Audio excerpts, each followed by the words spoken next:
महाराष्ट्र चुनाव प्रचार में राहुल गांधी मंच पर एक तिजोरी लाते हैं। तिजोरी पर लिखा है, एक हैं तो सेफ हैं। तिजोरी के भीतर से प्रधानमंत्री मोदी और अडानी का एक पोस्टर निकालते हैं और साथ में मुंबई की फेमस कच्ची बस्ती धारावी का नक्शा निकालते हैं। महाराष्ट्र के लोग मसला समझ गए, लेकिन बाकी देश जानना चाहता है कि बीच चुनाव धारावी की बात कहां से आ गई और इसका संबंध अडानी से क्या है। कुछ जानकारी आपको भी होगी, लेकिन आइए पूरा समझते हैं। धारावी तो आपने देखा सुना ही होगा। स्लम डॉग मिलेनियर में धारावी, जो कि एक कच्ची बस्ती है, वहां का बच्चा करोड़पति बन जाता है। यह भी आपने सुना होगा कि एशिया की सबसे बड़ी और दुनिया की संभवतः तीसरी सबसे बड़ी कच्ची बस्ती है धारावी। आप कभी हवाई जहाज से मुंबई गए होंगे तो आसमान से विहंगम दृष्टि डालकर देखा भी होगा कि कितने लंबे चौड़े क्षेत्र में यह बस्ती फैली हुई है। इस विशाल बस्ती में एक अनुमान के अनुसार 5 से 9 लाख लोग रहते हैं। यहाँ हजारों व्यावसायिक इमारतें भी हैं। अंग्रेजों ने मजदूरों के रहने के लिए यह बस्ती साल 1882 में बनाई थी। 550 एकड़ वाली धारावी में एक झुग्गी में 10 से 12 लोग तक रहते हैं। कितनी व्यावसायिक गतिविधियां, फैक्ट्री, कारखाने यहां चलते हैं। राहुल गांधी ने धारावी का नक्शा दिखाते हुए कहा कि अरबपति चाहते हैं कि मुंबई की जमीन उनके हाथ में आ जाए। दरअसल अडानी समूह महाराष्ट्र सरकार के सहयोग से धारावी झोपड़पट्टी का पुनर्विकास कर रहा है। साल 2002 में इस प्रोजेक्ट के लिए अडानी ग्रुप ने 5069 करोड़ रुपए की बोली लगाकर टेंडर जीता था। अडानी के अलावा डीएलएफ और नमन ग्रुप भी इस बोली में शामिल थे।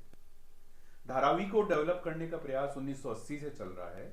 अब महाराष्ट्र सरकार और अडानी ग्रुप ने मिलकर एक जॉइंट वेंचर स्थापित किया है, जिसका नाम है Dharavi redevelopment project private limited.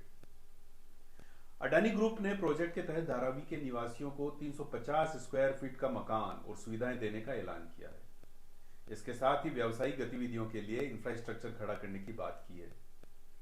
Adani ने इस महत्वाकांक्षी प्रोजेक्ट के लिए हफीज कॉन्ट्रैक्टर, अमेरिकी डिजाइन फर्म ससाकी और ब्रिटिश कंसल्टेंसी फर्म बूरो हपोल्ड को जोड़ा है। यह तो है प्रोजेक्ट। अब विवाद क्या है? राहुल गांधी और कांग्रेस इस प्रोजेक्ट पर सवाल क्यों उठा रहे हैं? उनका गठबंधन सरकार में आ गया तो इस प्रोजेक्ट को रद्द करने की बात क्यों की जा रही है? उद्धव ठाकरे के पुत्र आदित्य ठाकरे ने हाल ही में कहा, धारावी विकास परियोजना से अडानी को 50,000 करोड़ रुपए का फायदा हुआ है। सरकार ने उन्हें कुर्ला में 21 एकड़ जमीन, महाड़ में 140 एकड़ जमीन और देवनार में 124 एकड़ जमीन दी है।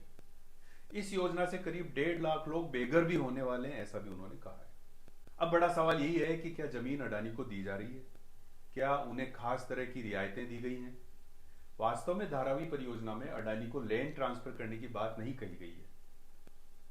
जमीन महाराष्ट्र सरकार के विभागों को ट्रांसफर की जाएगी।